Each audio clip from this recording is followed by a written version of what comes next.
अस्सलाम वालेकुम जी दोस्तों, वकार तरीन ब्लाग च एक दफ़ा फिर तुहानू खुश आमदीद। सजनों, मौसम की सूरत हाल इस वक्त गुजरांवाला की तुहाडे सामने वे मजीद तुहानू विखाना भी है।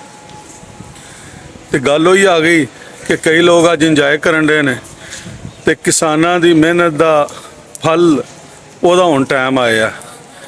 तो ये बारिश इंतहाई खतरनाक है, फसलां पक्कियां ने ते इस वक्त की बारिश जिहड़ी है ये सूटेबल नहीं। बाकी रब बेहतर जानता है, वो मुसब्बबुल असबाब है, उन्होंने पता है कि बेहतर है। लेकिन असी बज़ाहिर वेहने चीज़ों तो रब को दुआ ही करने कि ये भी रब की कोई बेहतरी है, ये भी अल्लाह की कोई हिकमत है। लेकिन असी इंसान होने के नाते परेशान भी होंगे कि की बनेगा फसलों का, की बनेगा झाड़ का। कईयां दियां वड्डियां खलोतियां ने, कईयां दे थ्रैशर लगे ने, कई लद के मंडियां च आन डे ने। तो एकदम मौसम जिवें चेंज होया तो मैं थोड़ा जिहा तुहानू विखाना भी हाँ। लो जी, है जी इस वक्त गुजरांवाला दा मौसम, फसलां पक्कियां जे, किसानां दी मेहनतां दा फल जिहड़ा तैयार होया, जिहड़ी उन्हां दी पूरे 6 महीने की मेहनत जिहदी उन्हां नूं हुण वसूलियां होणीआं ने ते उन्हां दे साह सुक्के ने। सजनों, कुदरत दे रंग ने। बंदा तो जिहड़ा वो ज़ाहरी तौर पर वेंदा, लेकिन रब जानदा कि बेहतर की है।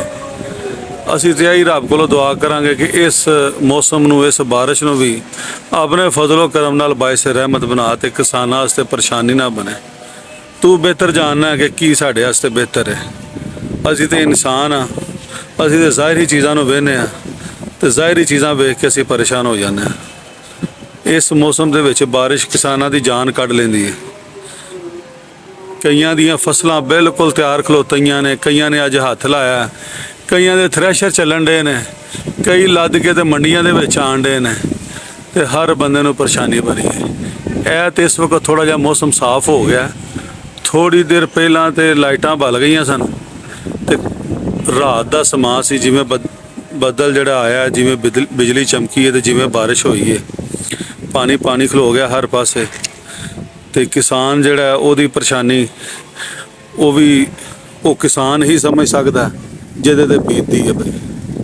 लेकिन असी तो दुआ ही करांगे, यह भी नहीं कह सकते कि यह बारिश गलत है। यह रब नूं पता, वो जो भी करता अपनी मखलूक वास्ते चंगा ही करता। यही दुआ करांगे कि रब इहनूं भी चंगा ही साडे वास्ते साबित करे ते किसानां दा रब भला करे। रब रखा दोस्तों।